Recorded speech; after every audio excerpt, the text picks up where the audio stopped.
Cinema ఇండస్ట్రీకి ముఖ్యమంత్రి Revanth Reddy serious warning ఇచ్చారు. ఇకపై టికెట్ ధరల పెంపు, బెనిఫిట్షోలు ఉండవని సీఎం స్పష్టం చేశారు. తాను సీఎంగా ఉన్నంత కాలం అనుమతి ఇవ్వబోనని తేల్చి చెప్పారు. తాము అధికారంలో ఉన్నంత కాలం సినిమా వాళ్ల ఆటలు సాగనివ్వనని వార్నింగ్ ఇచ్చారు. సినిమా వాళ్లు వ్యాపారాలు చేసుకోండన్న సీఎం, మనుషుల ప్రాణాలతో చెలగాటం ఆడాలని చూస్తే ఊరుకోమని తేల్చి చెప్పారు. చట్టం అందరికీ ఒక్కటే అనే విషయానికి గుర్తుంచుకోవాలని హితవు చెప్పారు. హీరో అల్లు అర్జున్ అరెస్ట్ తర్వాత కొన్ని రాజకీయ పార్టీలు పైశాచికంగా ప్రవర్తించాయని ఈ సందర్భంగా సీఎం రేవంత్ రెడ్డి ప్రస్తావించారు. పలువురు నాయకులు చేసిన కామెంట్స్ను ఆయన అసెంబ్లీలో ఉటంకించారు.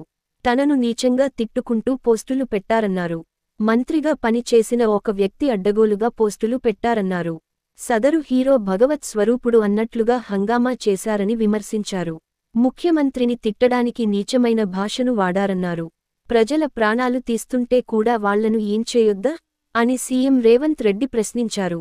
Star, film stars, super stars, political స్టార్స్కు ప్రత్యేక ప్రివిలేజ్ ఉందా అని సీఎం ప్రశ్నించారు. సినిమా వాళ్లు హత్యలు చేసినా విచారణ చేయొద్దంటూ చట్టం చేద్దామా అని అసెంబ్లీలో ప్రశ్నించారు సీఎం రేవంత్.